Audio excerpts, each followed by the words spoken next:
Պարոն Դանիելյան, ոչ մի անակնկալ չկա, որ դուք ոչ թե հարց եք տալիս, այլ սադրանքով եք զբաղված։ Եթե դուք ունեք կոնկրետ տեղեկատվություն, ես ուզում եմ իմանալ, թե երբ եւ որ իրավապահ մարմնին եք դիմել, այսինքն ձեր սադրանքներով ես կարծում եմ, որ դուք ուզում եք խնդիրներ ստեղծեք, որ հետո գաք ելի այդ խնդիրների մասին խոսեք, հետո նոր սադրանքներ անեք, հետո ավելի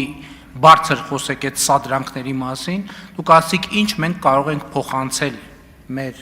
չգիտեմ ինչ ասիկ, դուք ոչ մի բան չեք կարող փոխանցել, որովհետև դուք փոխանցելու ոչ մի բան չունեք, կառավարությունը ապահովում է Հայաստանի Հանրապետության տրանսպորտային արտահանման եւ ներմուծման խնդիրները, իսկ եթե դուք այլ ինֆորմացիա ունեք, իրավապահներին պետքա դիմեք, իսկ եթե միջև մի չեք դիմել, ուրեմն դուք պարզ պրովոկացիայով եք զբաղված, ուրիշ ոչ մի բանով։ Բոլոր այն հարցերը, որ Հայաստանի եւ Վրաստանի